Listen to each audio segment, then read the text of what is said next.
네, 이 시간에는 짐승에게 배우는 순종이라는 제목을 가지고 함께 말씀 나누도록 하겠습니다.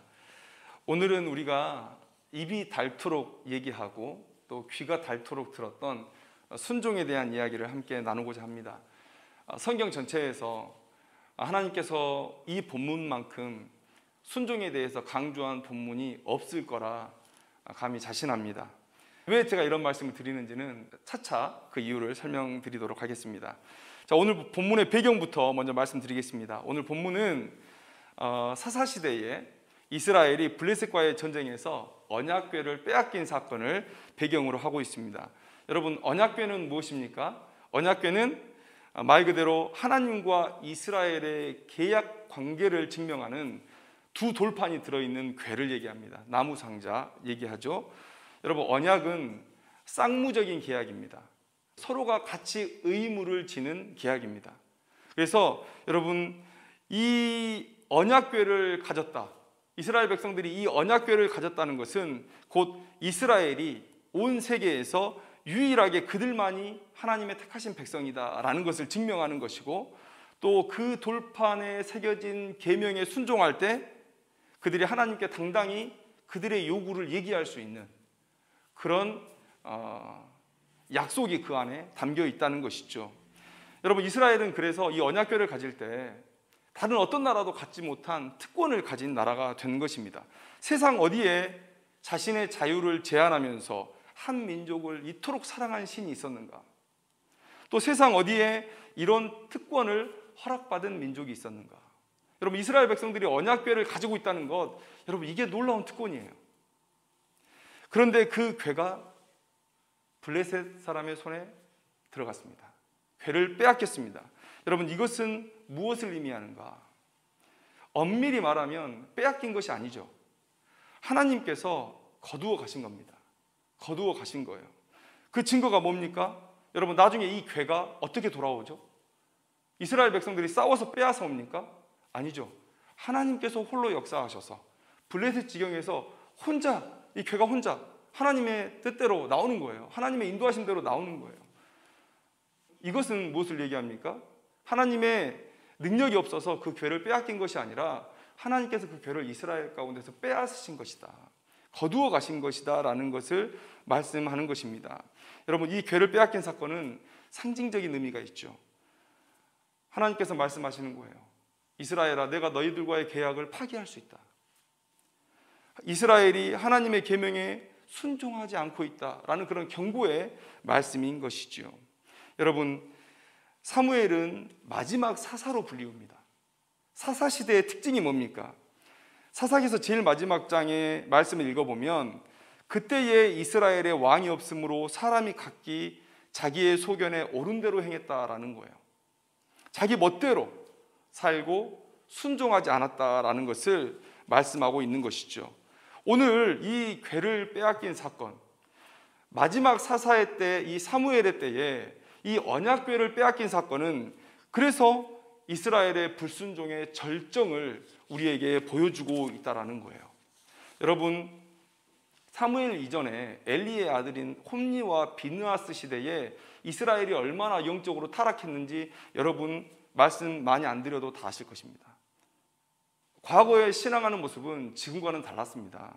지금은 여러분들이 각자 성경책을 다 가지고 있고 여러분들이 매체를 통해서, 다양한 매체를 통해서 말씀을 듣고 배울 수가 있습니다. 그러나 과거는 그렇지가 않았어요. 과거는 그렇지 않았습니다. 얼마 전까지만 해도 이 성경 말씀은 성직자의 전유물이었어요. 그리고 심지어 성직자들도 라틴어에서 각자의 나라의 말로 번역이 안 된 그 성경을 읽거나 해석할 수 있는 능력이 없었습니다. 오죽했으면 그 무지한 성직자들을 위해서 설교문을 직접 작성해가지고 내려보냈겠습니까? 가톨릭에서. 이런 때였어요. 그래서 홈니와 비느하스가 제사장으로 섬기던 그때에 이스라엘 백성들의 영적 수준은 바로 그 시대를 섬기는 제사장의 영적 수준과 같다라고 말씀드릴 수 있어요. 그 나라의 영적 수준이 제사장의 수준이라는 거예요. 홈니와 비느하스의 그 악함의 모습들은 똑같이 이스라엘 백성들의 악함이었다. 홈니와 비느하스의 하나님의 제사법을 멸시하고 계명에 불순종하는 그 모습은 똑같이 이스라엘 백성들의 불순종의 모습을 대변해주고 있다라는 거예요. 그래서 사무엘상 3장 1절 말씀에 이에 사무엘이 엘리 앞에서 여호와를 섬길 때에는 여호와의 말씀이 희귀하여 이상이 흔히 보이지 않았더라. 이렇게 말씀하는 거예요. 여러분, 이 말씀을 이렇게 이해하시는 분도 있을지 모르겠어요. 하나님께서 그 시절에는 백성들이 악해가지고 더 열심히 자신을 계시하지 않았나 보다. 여러분, 그게 아닙니다. 여러분, 어린 사무엘을 하나님께서 불러야 될 정도로 하나님께서는 간절하게 이스라엘 백성 가운데 자기 사람을 찾고 계셨어요. 내 말을 이 약한 시대에 누가 대언해 줄까 찾고 찾았는데 사람이 없어서 어린 사무엘을 불러서 하나님의 말씀을 대언케 하셔야 됐을 정도로 그렇게 하나님은 간절하게 자기의 백성을 찾았습니다. 그런데 문제는 뭐예요? 홈리와 비느하스처럼 하나님의 말씀을 들으려는 사람이 없었다는 거예요. 열심히 자신을 드러내려 하셨지만 그러나 그 들을 사람이 없었다라는 거예요. 여러분, 듣다라는 말은 중의적인 의미가 있습니다. 그냥 우리가 듣는 그 의미를 얘기할 수도 있고요. 듣는 것을 말할 수도 있고요. 아니면 행동한다, 듣고 따르는 행동까지를 의미하는 경우가 있습니다. 야, 너 왜 내 말 안 듣냐? 라고 했을 때 내 말 귀 기울여서 안 듣는다 이 얘기하는 거 아니죠. 왜 내가 시키는 대로 안 하니? 이 얘기하는 거잖아요. 이스라엘 백성 가운데 들을 사람이 없었어요. 그래서 하나님의 계시가 그 시대에 희미했던 거예요. 들을 사람이 없었다는 얘기는 그 무슨 얘기입니까? 듣고 하나님의 말씀을 순종할 사람이 없었다는 거예요. 그래서 그 시대에 하나님의 계시가 그렇게 안 들렸던 거예요. 그런 순종이 없는 그 시대에 하나님께서 순종에 대해서 가르치실 필요를 느끼셨던 겁니다. 여기서 두 암소가 등장하죠. 이 두 암소는 단순하게 블레셋에서 베세메스까지 이 괴를 운반하는 용도로 택함을 받은 게 아니에요. 그들은 블레셋 사람들에 의해서 택함을 받은 게 아닙니다. 하나님께서 택하신 거예요. 순종을 가르치실 도구로 하나님께서 이 암소들을 택하셨다는 것입니다. 여러분, 오늘 제가 설교 제목에 짐승이라는 단어를 의도적으로 썼습니다. 의도적으로. 하나님은 이스라엘 백성들에게 지금 너희들 부끄러워해야 된다라고 말씀하시는 거예요. 이 두 암소도 하는 이 순종을 하지 못하는 너희들 부끄러워해야 된다라고 말씀하시는 거예요. 오늘 제가 동물로 아니면 두 암소로 표현해야 되는 이 얘기를 짐승이라고 표현한 이유는 바로 여기에 있습니다. 우리의 삶을 한번 돌아보고 우리의 순종의 모습을 한번 돌아보고 하나님께서 우리를 부끄럽게 하실 거라면 진짜 발가벗고 하나님 앞에 서야 되는 거 아니냐. 그래서 의도적으로 이 짐승이라는 단어를 사용한 것입니다. 여러분, 우리가 이런 얘기 하잖아요. 개만 또 못하다, 짐승만 또 못하다. 여러분, 두 암소도 하는 순종을 우리가 못하고 있다면 우리는 정말 짐승만 또 못한 사람인 거예요. 하나님의 은혜를 거절하는, 눈에 보이는 축복을 거절하는 그런 상식 이하의 정말 짐승밭도 못한 인생이라는 사실, 여러분 우리가 기억하면서 오늘 하나님께서 이 두 암소를 통해서 주시는 순종, 이 간절한 가르침을 우리가 듣기를 원합니다. 여러분, 제가 아까 이런 말씀 드렸잖아요. 순종에 대해서 이처럼 간절하게 말씀한 그런 본문이 어디 있을까? 없을 것이다 라고 말씀드렸습니다. 바로 이것 때문에 그래요. 짐승을 사람 가르치는 도구로 사용하셨다라는 거예요. 그 말 속에 그 시대의 이스라엘 백성들이 이 짐승밭도 못했다라는 그 의미가 담겨 있다는 거예요. 여러분, 오늘 우리가 이스라엘 백성들처럼 하나님 앞에 발가벗고 서서 우리의 부끄러움을 마주 대하기를 원합니다. 과연 나는 하나님 앞에 순종한 백성인가? 하나님의 그 적나라한 가르침을 오늘 이 이후에 들어갈 텐데 하나하나 마음 가운데 새기고 또 내 순종의 모습들을 비교해보고 더 나은 순종으로, 더 순수한 순종으로 결단하는 귀한 시간 되었으면 좋겠습니다. 자, 암소의 모습들을 통해서 하나님께서 순종을 교훈하고 계신데 몇 가지를 살펴보겠습니다. 첫째는 본성을 역행해야만 가능한 순종이라는 거예요. 오늘 본문에 뭐라고 되어 있습니까? 7절에 보니까 블레셋 사람들이 괴를 다시 이스라엘 지경으로 돌려보내기 위해서 멍에를 메어보지 아니한 젖나는 소 2마리를 선택했다고 얘기하고 있습니다. 여러분, 하나님의 괴는 절대 수레에 실어서는 안 되죠. 그러나 하나님께서 블레셋 사람들에게 이런 영적 지식을 요구하지는 않으셨어요. 그냥 용인하셨던 것 같아요. 그래서 소를 통해서 그 괴를 실어가게 하시는데, 멍에를 메어보지 않은 소라는 거예요. 멍에를 메어보지 않은 소. 이 멍에를 메어보지 않았다는 것은 무엇을 얘기하는 것이죠? 멍에를 메는 습관이 없는 거예요. 계속 자유롭게 살았던 거예요. 그런데 그 멍에가 메어졌을 때 여러분, 그 소는 어땠을까요? 자기의 평소의 습관과 다른 이 멍에 때문에 매우 불편해할 거예요. 그런데 하나님께서 그 멍에를 메어보지 않은 소에게 씌워진 그 멍에를 그 암소가 메고 베세메스까지 가게 하시는 거예요. 이게 하나님께서 우리에게 주시는 첫 번째 순종의 그림입니다. 해보지 않은 일이에요. 본성이 허락하지 않는 일이에요. 내가 생각한 자유가 침해됩니다. 그런데 해야 된다는 거예요. 그게 순종이라는 거예요. 그게 오늘 우리에게 가르치시는 순종에 대한 하나님의 메시지죠. 여러분, 그런데 우리가 자유에 대해서 다시 한번 생각해 봤으면 좋겠어요. 자유. 정말 여러분, 우리가 멍에 매기 전에는 자유했을까요? 정말 자유했을까요? 사도 바울은 로마서 6장에서 이렇게 얘기합니다. 우리를 죄의 종이었다라고 얘기해요. 죄의 종.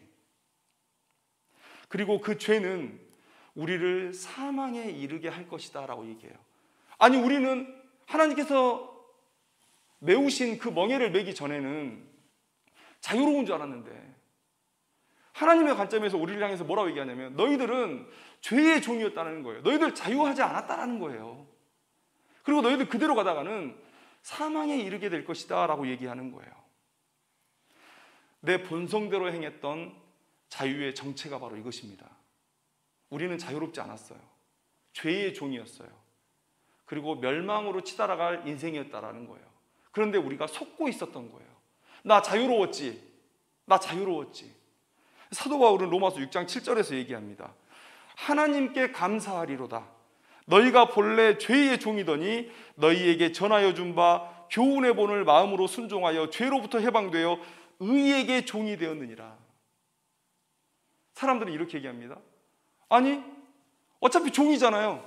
죄의 종이든 의의 종이든 종이잖아요. 여러분, 생각해 보십시오. 우리가 어디서부터 비롯되었습니까? 어디서부터 시작되었습니까? 하나님께서 만드신 거예요. 우리는 우리에 대한 소유권이 없습니다. 둘 중에 하나예요. 죄의 종이든지 하나님의 종, 의의 종이든지. 여러분, 무엇을 선택하시겠습니까? 의의 종을 선택하시고 영원한 영광을 선택하는 것이 당연한 결정 아닐까요? 여러분, 순종을 말할 때 사람들이 얘기해요. 내 자유가 제한되잖아. 내가 하고 싶은 대로 못하잖아.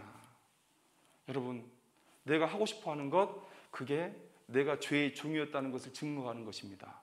그렇게 살다가는 너희들이 멸망당할 것이다 라고 하나님께서 말씀하시는 거예요.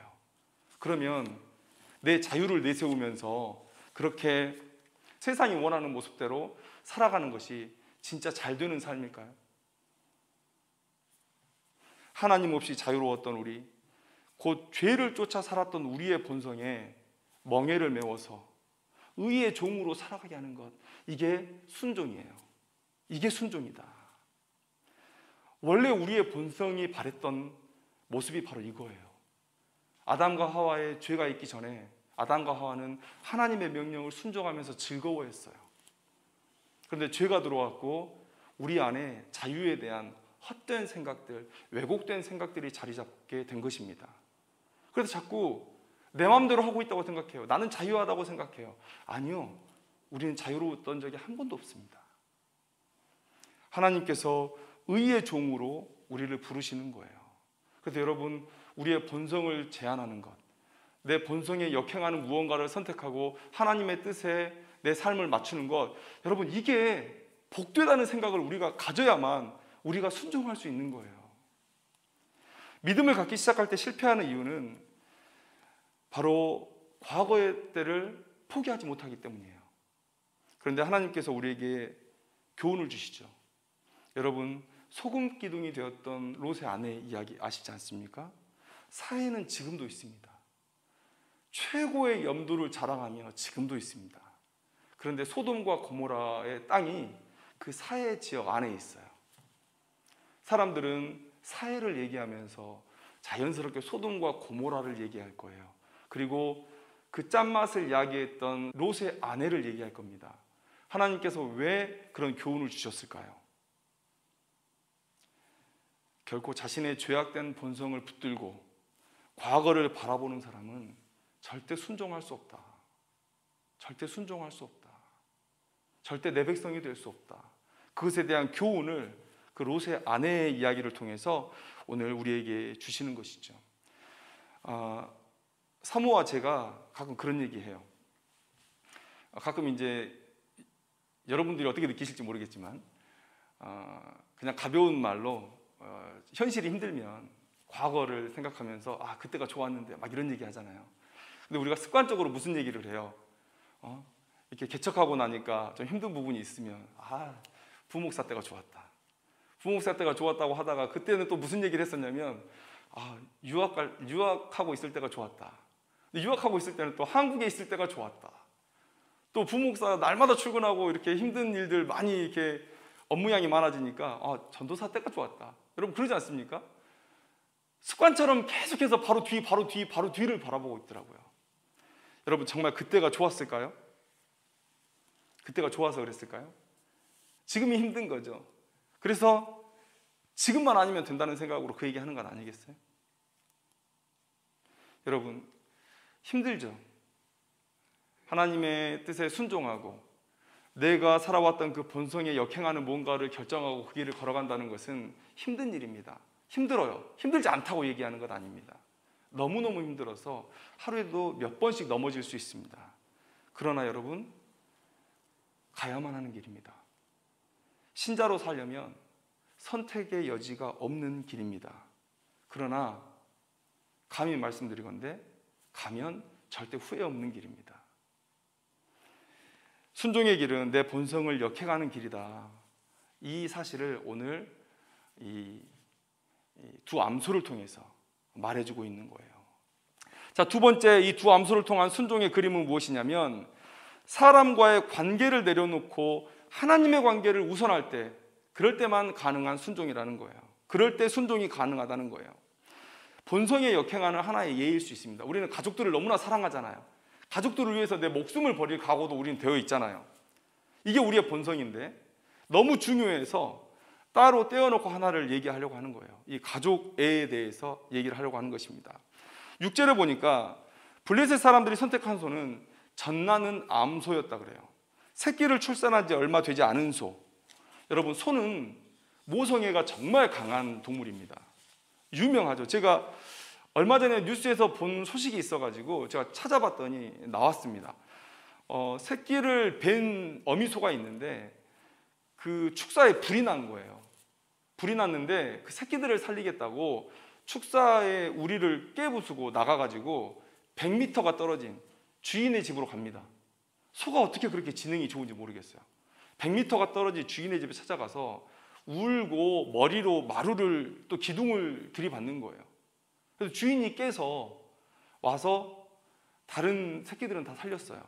그런데 그 어미는 너무 고생했나 봐요. 등이 다 타 있었고 그래서 그 마당에 그냥 엎어져서 죽었다는. 여러분 이것 말고도 소의 모성애에 대한 이야기가 정말 많습니다.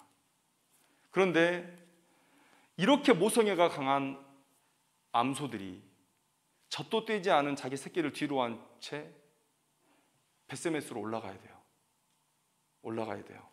바로 행하여 대로로 가며 갈 때에 울고 좌우로 치우치지 아니하였다.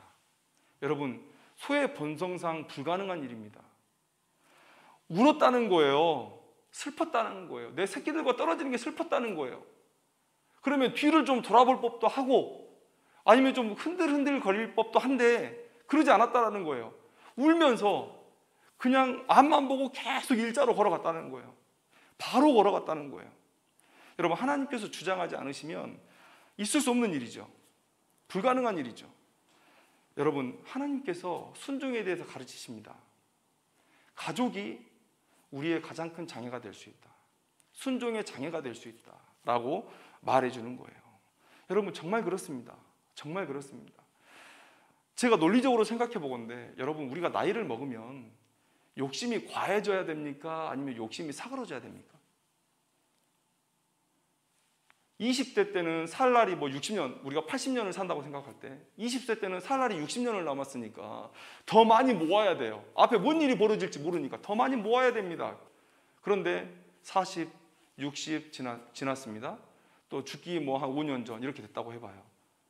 그러면 이제 살 날이 얼마 남지 않았잖아요. 그럼 어느 정도 내가 이제 죽을 때까지 살 것도 준비가 되어 있고, 그러면 좀 욕심을 내려놓고 좀 베풀면서 살 수 있을 것 같잖아요. 좀 탐욕을 좀 내려놓을 수 있을 것 같잖아요. 그런데 그게 아니더라고요. 죽을 때까지 탐욕입니다. 인간의 삶이 그래요. 죽을 때까지 욕심을 부려요. 왜 그럴까요? 왜 그럴까요? 내 자식 때문에 그렇습니다. 내 자식 때문에. 내가 더 고생해서 내 자식 편하면 됐지라고 생각하는 게 우리들 삶 아닙니까? 죽어가면서도 오직 자식들 걱정만 하는 것이 부모의 마음 아닙니까?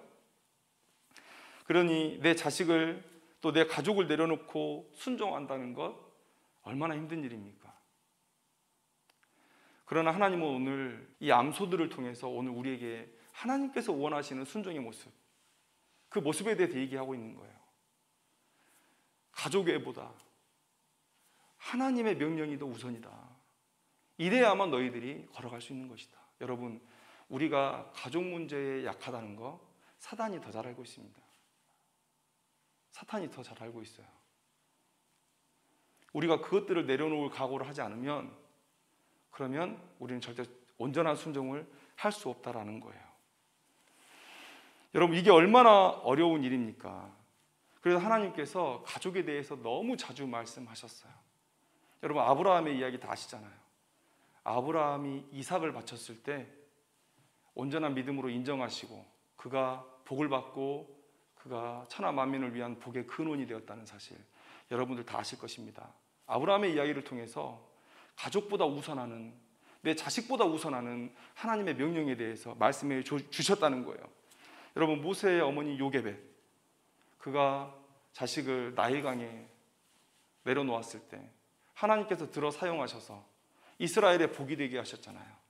그가 온 민족의 복이 되게 하셨잖아요. 여러분, 우리가 하나님을 위해서 내려놓을 때 하나님께서 내 가족을 포기하시지 않습니다. 하나님께서 책임지세요. 그런데 우리가 그것을 못 내려놓는 거예요. 내려놓으면 마치 끝날 것처럼 생각하는 거죠. 여러분, 그렇지 않습니다. 하나님은 이렇게 말씀하시는 거예요. 성경 속에서 그렇게 말씀하시는 거예요. 내가 모든 것을 다 책임질 테니 내려놓아라. 이 말씀을 하시는 거예요. 근데 우리는 내가 내려놓으면 내 가족이 죽을 줄로 알아요. 우리 집안이 망할 줄로 알아요. 그래서 순종을 못하는 것입니다. 믿음이 없는 것이에요, 그것은. 그래서 예수님께서 이 시험이 우리에게 너무나 심각한 도전일 줄 알고 말씀하십니다. 마태복음 10장 36절 말씀에 사람의 원수가 자기 집안 식구리라 라고 말씀하시는 거예요. 예수님의 어머니와 형제들이 예수님의 사역하시는 곳을 찾아요. 주변 사람들이 자꾸 얘기하는 거예요. 야, 네 아들 미쳤더라. 야, 네 형님 미쳤더라. 가서 좀 말려야 되는 거 아니냐? 자기가 하나님의 아들이라고 말하고 다닌다. 그러니까 찾아왔어요. 그러니까 예수님께서 말씀하십니다. 마가복음 3장 33절 35절 말씀에 누가 내 어머니며 동생들이냐? 예수님께서 이 말씀을 하시면서 가족들과의 관계를 일시적으로 끊으시는 게 하나님의 뜻이었던 거예요. 만약에 이때 형제들의 손에, 어머님의 손에 이끌려 들어갔다면 그럼 예수님께서 하나님의 뜻을 순종할 수 있었을까요? 그렇게 말씀하십니다. 내 어머니와 내 동생들을 보라. 누구든지 하나님의 뜻대로 행하는 자가 내 형제요 자매요 어머니이니라. 그런데 예수님께서 정말 가족을 포기하셨습니까? 돌아가실 때 사도 요한에게 어머니를 부탁하셨어요. 보라, 내 어머니라. 예수님 가족들을 소홀히 하지 않으셨습니다. 초대교회 때 예루살렘 교회의 수장이 예수님의 동생 야고보예요. 가족을 포기하게 하지 않으십니다. 근데 우리가 믿지를 못하는 거예요. 내가 놓으면 우리 집안 망하겠거니.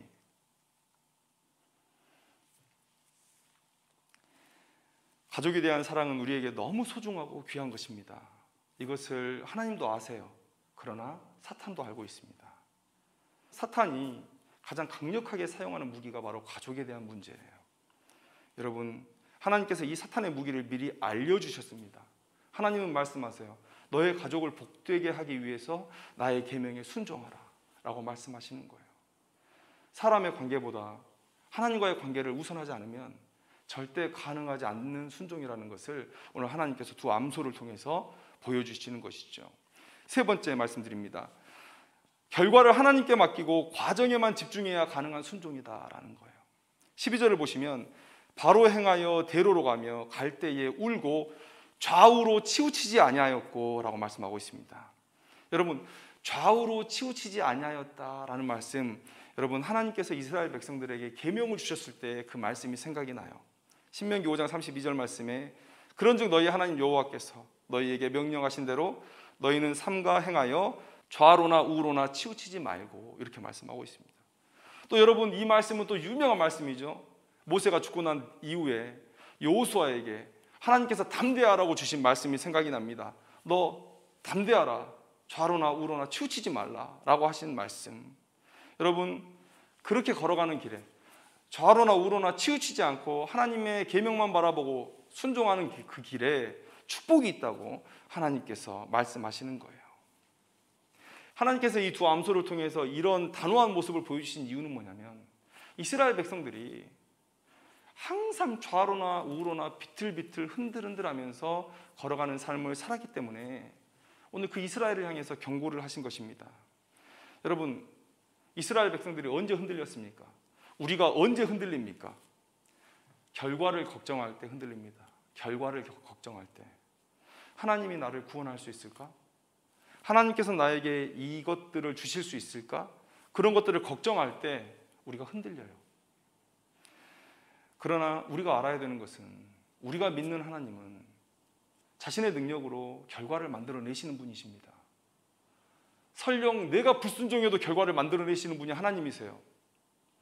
인류의 모두가 다 불순종을 해도 하나님은 자신의 능력으로 결과를 만들어내시는 분이라는 거예요.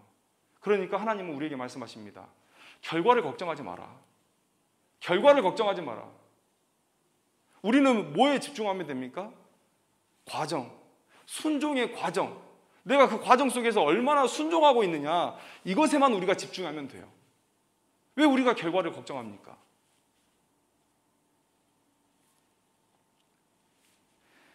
나의 순종의 결과는 이미 결정이 되었다는 거예요. 그리고 우리의 순종의 삶은 그냥 우리에게 주어진 축복의 시간이에요. 선물 받는 시간이에요.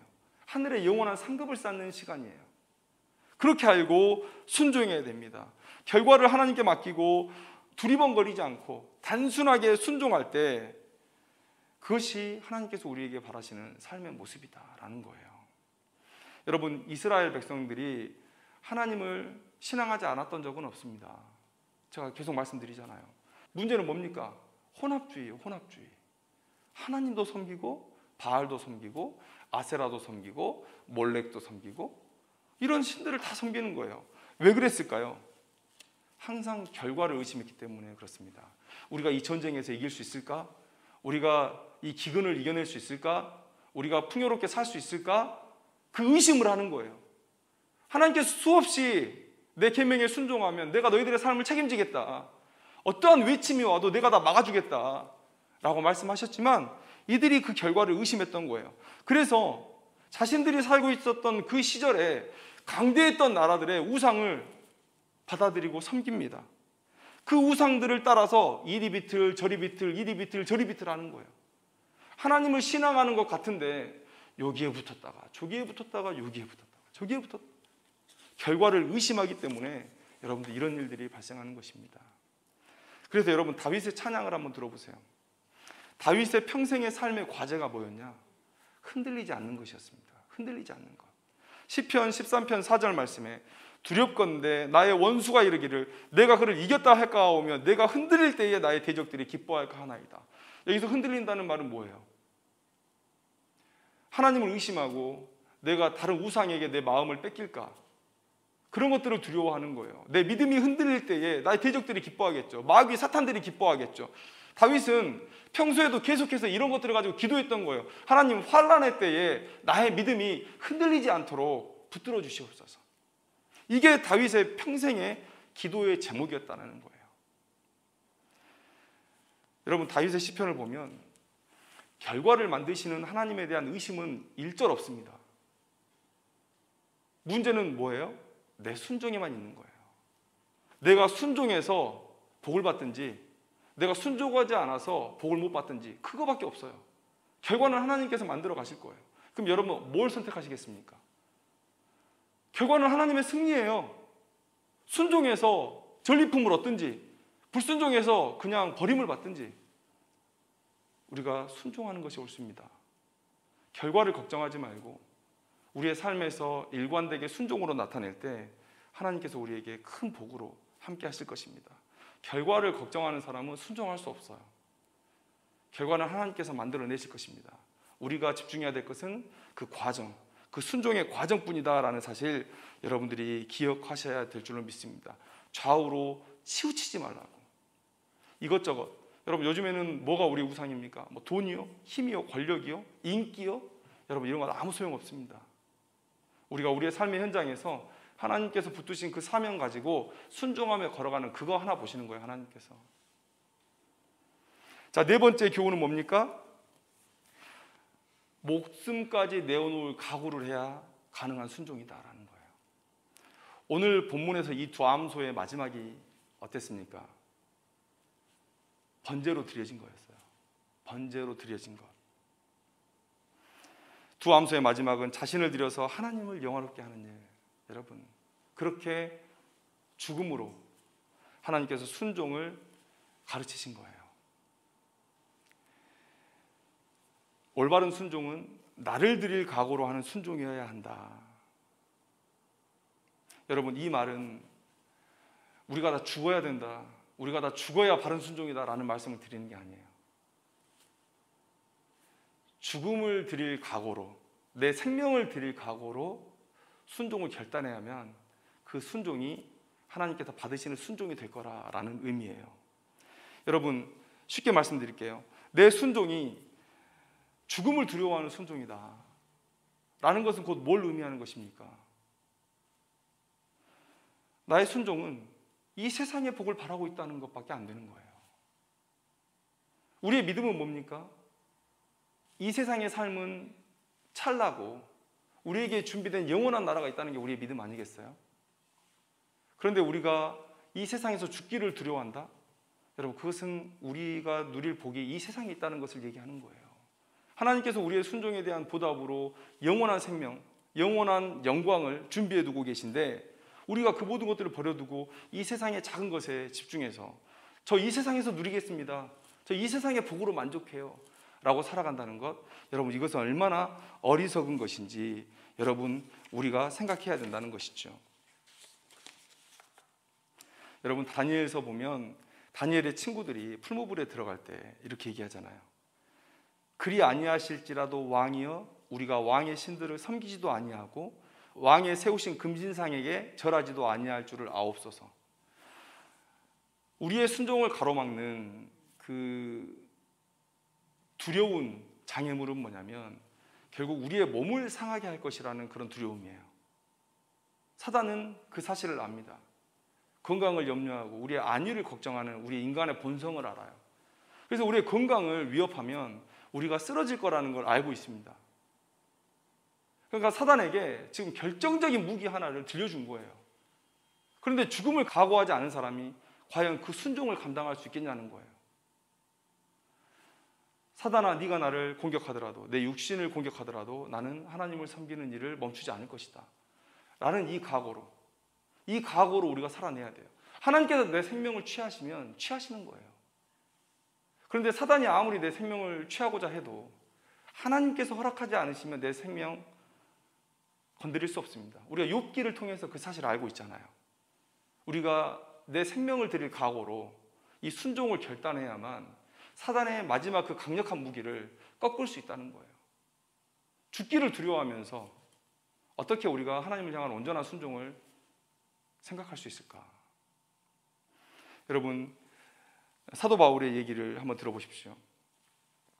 나는 선한 싸움을 싸우고 나의 달려가기를 마치고 믿음을 지켰으니 이제 후로는 나를 위하여 의의 면류관이 예비되었으므로 주곧 의로우신 재판장이 그날에 내게 주실 것이며 내게만 아니라 주의 나타나심을 사모하는 모든 자에게도니라. 여러분, 이 말씀을 들으면 어떤 생각이 납니까? 사도 바울은 이 세상에서 어떤 걸 누릴 생각을 하지 않았습니다. 사도 바울은 철저하게 지금 내게 주어진 이 생명을 영원한 삶을 위한 준비 과정으로만 보고 있어요. 이 땅에서 열심히 순종해서 큰 상 받아야지, 그 마음으로 이 짧은 찰나의 인생을 그렇게 사용하고 있다는 거예요. 여러분, 이런 마음으로 우리가 살아낼 때 온전한 순종을 감당할 수 있다. 하나님께서 내게 무엇을 달라 하실 때 여러분, 이 세상에 다 가치 있는 것들이겠죠. 근데 이 세상의 것을 내가 쉽게 하나님 앞에 올려드릴 수 있으려면 이 세상의 것에 가치를 두면 안 됩니다. 내 생명까지 다 하나님 앞에 올려드릴 수 있다는 그런 각오를 가져야만 온전한 순종이 가능하다. 그래서 오늘 두 암소가 마지막에 이 번제물로 하나님 앞에 드려지는 것, 이것은 우리에게 하나님께서 가르치시는 거예요. 죽음을 각오해야 온전한 순종이 가능할 것이다. 여러분, 말씀을 맺겠습니다.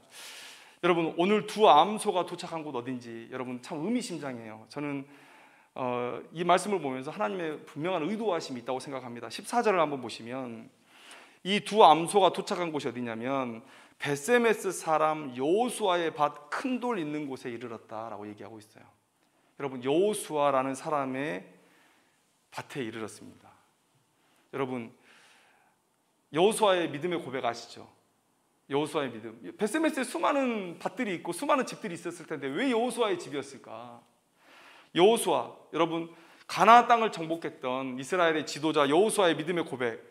여호수아 24장 15절 말씀에 만일 여호와를 섬기는 것이 너희에게 좋지 않게 보이거든 너희 조상들이 강 저쪽에서 섬기던 신들이든지 또는 너희가 거주하는 땅에 있는 아모리 족속의 신들이든지 너희가 섬길 자를 오늘 택하라. 오직 나와 내 집은 여호와를 섬기겠노라. 주변의 상황에 흔들리지 않는 그런 순종의 결단. 여러분, 하나님께서 이 여호수아의 밭에 이 두 암소를 머물게 하시면서 그의 이름을, 별거 한 것도 없어요. 근데 그의 이름을 이 성경 속에 기록해 놓으신 이유는 바로 가나안 정복 때의 그 이스라엘의 기억을 다시 한번 북돋워 주시기 위해서라는 것이죠. 여호수아의 믿음 너희들 기억하니? 불가능한 전쟁을 승리로 이끌었던 너희들의 지도자 이 여호수아를 기억하니? 나는 너희들에게 그런 순종을 원한다. 여러분, 여호수아는 히브리식 이름이에요. 근데 70인경에 번역이 될 때, 헬라어로 번역이 될 때 뭐라고 번역이 되냐면 예수로 번역이 됩니다. 예수. 여러분, 여호수아는 히브리식 이름, 예수는 곧 헬라식 이름입니다. 그러면 이것은 예수님의 순종을 본받으라는 얘기는 또 아닐까? 구약의 이야기, 예수님이 태어나시기 전 이야기인데요? 아니요, 하나님은 충분히 그러실 수 있습니다. 예수님은 살아서 하나님과 함께 계셨거든요. 예수님의 순종, 아버지를 사랑하는 그 마음, 아버지를 추종하는 그 마음을 본받게 하시려고 하신 것은 아닐까?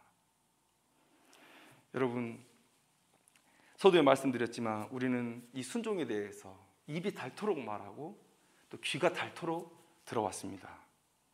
그런데 정말 내 입맛에 맞는 순종만 우리가 해왔던 것은 아닌가? 영광된 자리, 남들이 우러러보는 자리에 우리가 있고자 했던 그런 순종은 아니었는가? 또 풍족한 삶이 보장될 때만 했던 그런 순종은 아니었는가? 여러분, 오늘 하나님은 우리에게 이 두 암소를 통해서 말씀하고 계세요. 만약 우리가 이 두 암소의 순종에 미치지 못했다면 그러면 우리는 정말 짐승만도 못한 그런 사람들이 되는 것이다. 우리가 이 부끄러움을 좀 느꼈으면 좋겠어요. 저도 느끼고 우리들도 함께 느꼈으면 좋겠습니다. 하나님께서 오죽했으면 이 짐승을 통해서 이스라엘을 교훈하셔야 됐을까? 그리고 이 시대에 이 짐승을 통해서 순종을 말씀하셔야 했을까? 오늘 이 두 암소를 통해서 우리에게 주시는 이 순종에 대한 교훈을 우리가 붙들고 우리의 삶을 돌아봤으면 좋겠습니다. 죄악된 본성을 역행해야 가능한 순종입니다. 사람과의 관계를 내려놓고 하나님과의 관계를 우선할 때 가능한 순종입니다. 결과를 하나님께 맡기고 과정에만 집중해야 가능한 순종입니다. 목숨을 내어놓을 각오여야 가능한 순종입니다. 오늘 이 두 암소를 통해서 주시는 이 순종에 대한 교훈 우리가 깊이 묵상하기를 원합니다. 그리고 내가 생각하는 순종이 아닌 하나님께서 바라시는 순종에 도달하기를, 우리 모두 도달하기를 주님의 이름으로 축원합니다. 기도하겠습니다.